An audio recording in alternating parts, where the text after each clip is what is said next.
Hello. Today I want to talk about fretting the mandolin.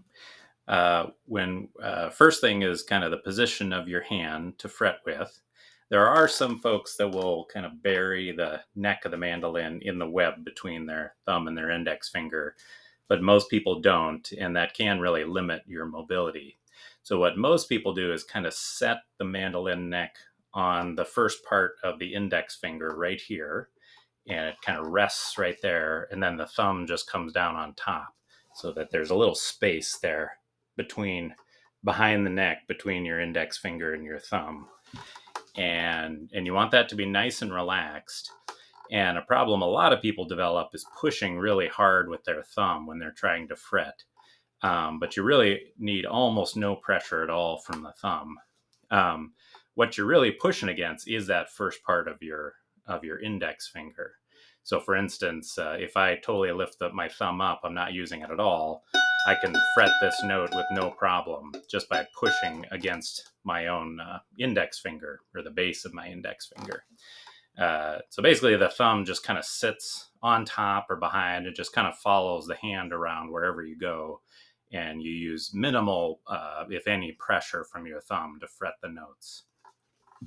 So the other issue is how hard you push to fret. And most of the times when folks are starting out, and certainly when I did, people press way too hard. You need very little pressure to fret the note. You're going to use the tip of your finger, and you're going to push it over both strings of the same note. And a good kind of exercise to teach you how little pressure you need is first set the tip of your finger down. So let's say we'll do this one on the E strings, second fret. Let's just set the tip of the index finger down there to where it's muting the strings, and then very slowly increase the pressure till you're getting a nice clean note. And then just notice how little pressure that is. You're definitely not pushing down hard, and any harder you push doesn't get you anything as far as tone or volume. And it's really good to keep a light touch there, because that'll keep your hand loose so you can move your hand around more. You want to fret the strings right behind the fret. The closer you are to the fret, the less pressure you need and the cleaner the note. If you go over the fret, you'll mute the note. So it's kind of right behind the fret is where you want to fret it. Different fingers are responsible for different frets, usually. So when you're in first position here, kind of the starting position up by the nut, your index finger will usually handle anything on frets 1 and 2. Your middle finger will handle anything on frets 3 and 4.